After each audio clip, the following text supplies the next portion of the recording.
Banjir dan longsor yang melanda Kabupaten Padang Pariaman membuat hancur beberapa infrastruktur seperti Sekolah Dasar Negeri 05 Batang Anai. Seperti inilah kondisi SDN 05 Batang Anai.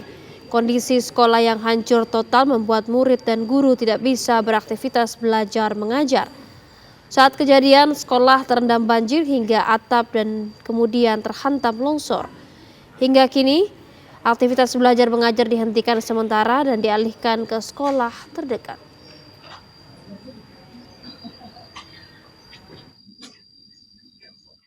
Kami dari dinas terkait sudah mendapatkan izin sekolah belajar dari rumah sampai tanggal 3 Desember kemarin. Nah, kemarin terakhir hari pertama sekolah setelah libur bencana, kemarin siswa kami hadir tapi dengan berkumpul di lapangan, kemudian kita berkumpul di musola terdekat. Dan hari ini aktivitas belajar ditiadakan karena Senin kita akan ujian semester 1 menumpang ke sekolah terdekat. Untuk memperbarui informasi mengenai penanganan pasca banjir dan longsor di Sumatera Barat, kita bergabung dengan Andre Syaputra di Padang Pariaman, Sumatera Barat. Andre, seperti apa situasi terkini di sana? Silakan. Ya, tadi Mas dapat saya laporkan bahwasanya saya saat ini berada di lokasi SDN 05 Batanganai, tepatnya di Nagari, Sungai Buloh Timur, Kecamatan Batanganai, Kabupaten Padang Pariaman.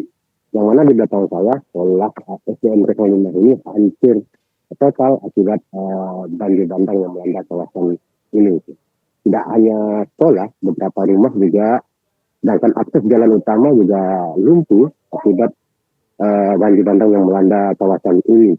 Saat sekarang ini aktivitas belajar mengajar dari murid-murid ini terganggu akibat putusnya hancurnya sekolah mereka, dan terpaksa mereka menumpang ke sekolah lainnya untuk belajar.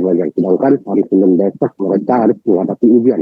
Nah, di belakang saya sekarang ini ada dapat mendapatkan bantuan dari Polres Padang Pariaman. Biasanya di belakang saya ini akan dibangun sebuah tenda darurat untuk mempermudah adik-adik kita, murid-murid kita untuk melakukan aktivitas belajar untuk sementara dulu.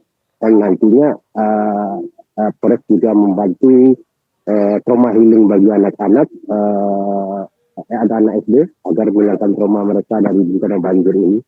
Juga di lingkungan Nagari Sungai Buloh ini bahkan puluhan anak-anak sekolah dari SD sampai SMA terancam putus sekolah karena orang tua mereka yang mayoritas itu bertani, kerjanya bertani itu karena banjir bandang ini kehilangan pekerjaan sama sekali.